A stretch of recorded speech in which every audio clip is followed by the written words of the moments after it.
Welcome back to Spark Predictable Growth, the podcast where we reveal sustainable strategies for creating a predictable growth engine that's designed for long-term success. I'm this week's host, Eric Birch, and with me are Jane Birch and Stacy Jenkins. We are your team with experience spanning 40 years in sales, marketing, and communications. We've seen what it takes to win in business, and we want to help you get there too. Hi, Eric. Today, we're tackling a topic that becomes a big question for many business leaders. Do you really need to buy leads to grow your business? Jane, so why do the CEOs and business leaders buy into the myth of purchased leads? The main reason, Eric, is that they don't have a system. They haven't thought through how to generate leads, and frankly, they need leads and they need them fast. So buy them from somebody, from some company that's already generated those leads. So speed. Are there additional pitfalls to the concept of purchasing versus generating them yourself? There are. I mean, when we're working with clients, we don't recommend that purchase leads are a primary source of business for that company. Particularly, I see it a lot in the solar industry, where there are many companies out there that are offering leads and saying, pay us a certain amount per lead. We'll send you hot leads, all day long. And those leads come from landing pages that they have promoted, advertised online to get information or to have some, to refer them to a solar installer. So the main problem with those leads is that you don't, as the company, you don't have a relationship with them. So it's like a cold call. I mean, you might as well be, opening the phone book or, searching online and just call somebody randomly off of the internet, because they have no idea who you are and why you're calling them. So that's the main reason is lack of relationship. I think that at least one of the issues that I've actually personally experienced at the other end of the generated lead is when I'm the lead that's been generated, is when it's purchased, it's not exclusive to any one person buyer in many cases. Right. And so it could be sold and then sold and then sold and then sold. And I've literally seen it happen immediately, where I register for something, or I am interested in a product and I want to get more information about it, and I'm not from a particular company. I'm not at that point in the sales funnel. I'm further back, and obviously my information has been sold to more than one person, and I'll get call, one right after another from different places and different people trying to move me along their particular company's funnel. And obviously, in some cases, I've already made the deal. I've already done the purchase that I wanted. I knew enough that the first person who got a hold of me was the one I made the deal with. And that's another thing that you're dealing with in generated leads. So if you think for a second that, okay, it's okay, my product is superior, my service is better, and so when I get to them, they'll definitely go with me, and they're going to spend time going through all of the phone calls or all of the emails and making the decision that way. But that's just not the case in many cases. First is best. Right. Well, and you bring up another point, is that those leads from a lead generation company have often been sold multiple times. So from your perspective as the company buying the lead, if you don't act on it immediately, then there will be other companies coming along and maybe beat you to the punch. And so you're going to be the ones saying, sorry, we already sorry, we already purchased, or something like that. So the quality of the leads, and I will talk a little bit about the actual initial quality of those leads, is fairly low, because often people will opt in at a point just out of curiosity, or because the company has promised some, I've seen them where they even have drawings, so you agree to hear about solar, so you win an iPad or something like that, or the thing about solar is that it really, the price and, how how it works for any individual buyer is very dependent on their location and what state they live in, and also it depends on the circumstances of their home, and how well they are suited for solar. And so they get promised, and this is where breaking trust comes in, and even trust in the whole industry, because they get promised certain things like, I'm not going to have to pay anything out of pocket. They make all these promises to get them to opt in, and frankly, they're wanting to hold you to those promises, even though you didn't make them, and they're not even realistic. So there's such an opportunity to really break trust in the whole industry, just through that process. So let's talk a little bit about, so if we're not buying leads, like what would you do instead to get leads? Like what are the ways that companies generate business, right? Right. So So we've made the case not to buy leads, right? So mhm, overall, the biggest reasons why we're really telling you shouldn't be buying leads is it's not going to be good for your business, because these leads are not typically the leads that will follow through and purchase your product, your service, mhm, because most often they don't have enough information. They're not necessarily at that point in the process of, ready to buy, and they don't really know your company. exactly. So I've always heard it said, and I repeat this all the time, people buy from people they know, like, and trust. So keep that in mind as you're developing your systems to generate business, to have people find you. And what we do know from experience is that the business and the leads that come from an inbound marketing process, we're generating people, prospects, interested parties to come to your website Yes. and get the information that they're looking for from your website. Those leads are typically the warmest, but they're also more likely to close. And we have we Right. have we have reports and statistics from companies that show that that's the case. And we look at where the leads came from and how much revenue that they ultimately generated. So your best option is to generate leads through inbound marketing, and there's a process that we Yeah, I think recommend of to do that. inbound as attraction, right? So Mhm. inbound marketing is really where we are attracting the right leads, the right audience that we want to our service, our product. Right. So in setting up a lead generation system or Yeah. engine, sometimes I call it an engine in your business, and what that looks like literally is having a mechanism on your many mechanisms on your website to capture contact information in exchange for information. So the reason that works is because today, because of the internet, people are not really interested in talking to your salespeople. Sorry, No. they don't want to talk. They don't want to get on the phone. They don't want to talk to people. What they're doing, and we know through studies, is that 80 to 90% of people are searching on the internet before they make a buying decision. They're doing a search.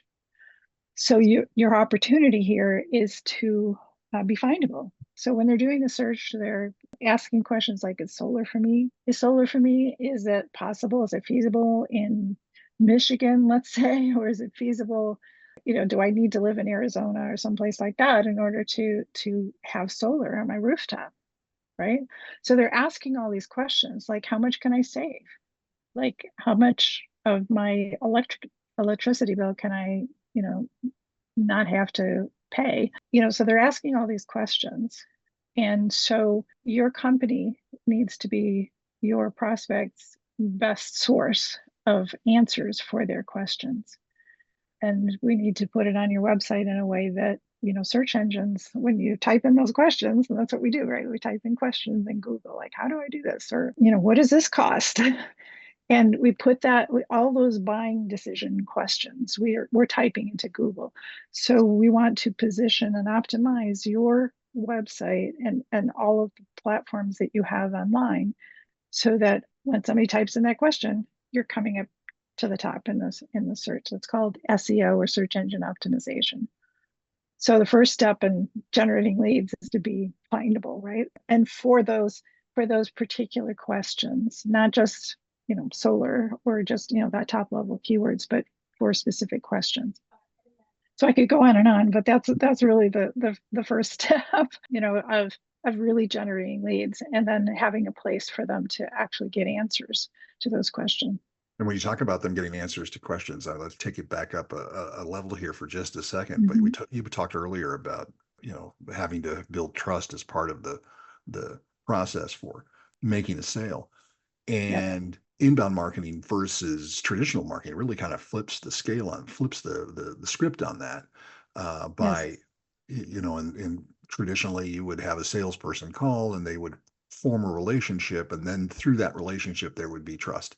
But that's where trust started. Whereas now with inbound marketing, you're building trust before you ever talk to a salesperson, if you ever do, before this, Mm-hmm. building the trust before you make the sales pitch. And that is more effective and builds a better long-term relationship with that client or that customer than even with traditional marketing. Yeah. And just to add on top of what you said, Eric, is that when you have answers to their questions, you on your website, and things that they can download, you become, in the eyes of your prospects, an expert, right? We call it thought leadership.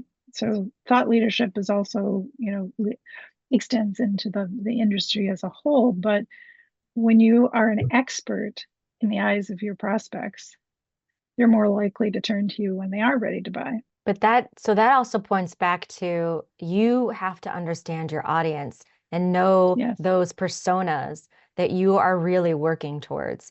So like when you buy leads, right, you don't necessarily have the personas all laid out for you. You're not getting that information.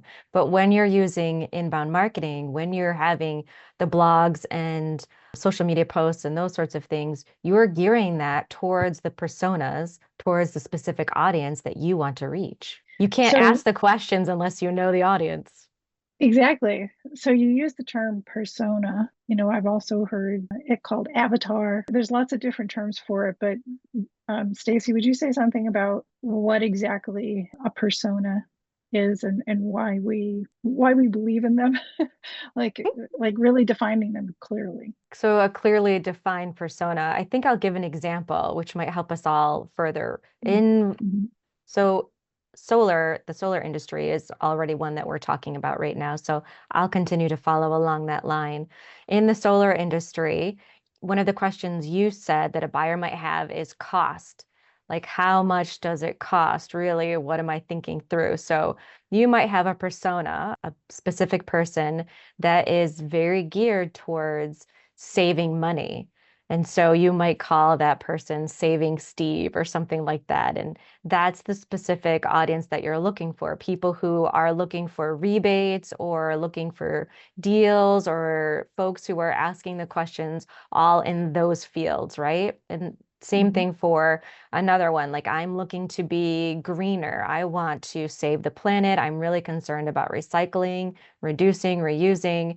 That might be, you might label that persona Green Gary, and that person would be really geared towards all of the articles and the information. How carbon neutral will we be if we go green, if we go solar? So you will have articles and blogs and things geared towards that specific audience. Does that help? And over time, we can track how many visits to the website, how many opt-ins, how many sales are generated from any one of those of your personas. And we recommend having at least two, maybe three or four different personas that you're tracking.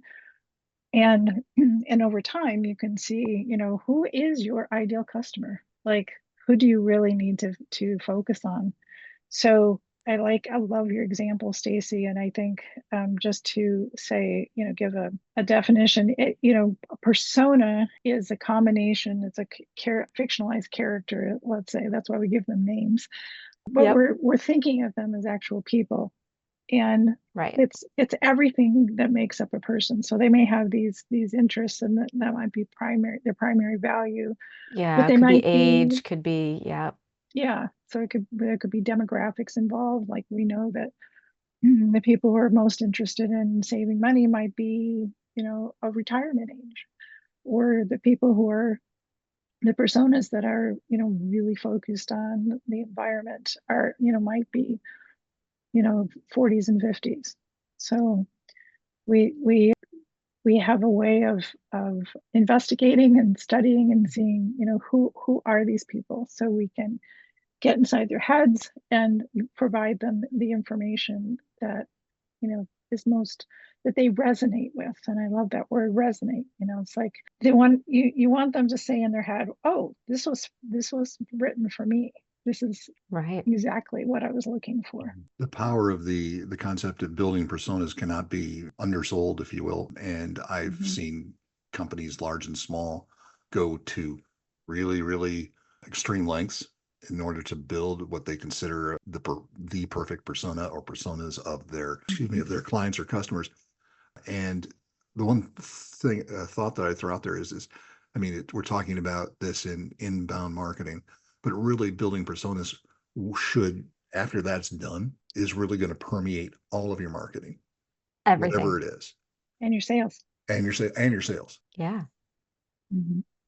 And it's also something I think that even if you're if the company that we're talking about has already done this, gone through this process, it's not something that should be static. Mhm. Certainly over, some period of time, you should look at it, review. I had a conversation with a company just recently I asked them if if they had personas of their clients. They said yes. I said, when was the last time you looked at them? They need to be When was the last time updated. you reviewed them to see if it was still, because, the landscape has Demographics change. changed for all Yeah. of this. For solar, it's changed significantly because of legislation, because of politics, and because of any variety of inputs have been altered in that Mhm. Right.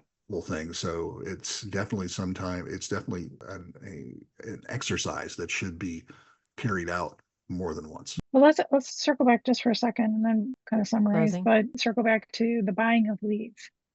So one thing we're saying is that to be really cognizant of clear about who the people are that you are, your ideal clients, customers, is going to help you not only track those, but sell, because you understand them, you get them, right? And they can tell that you get them. The purchase leads that come in, they are not targeted, they have not been differentiated in any way.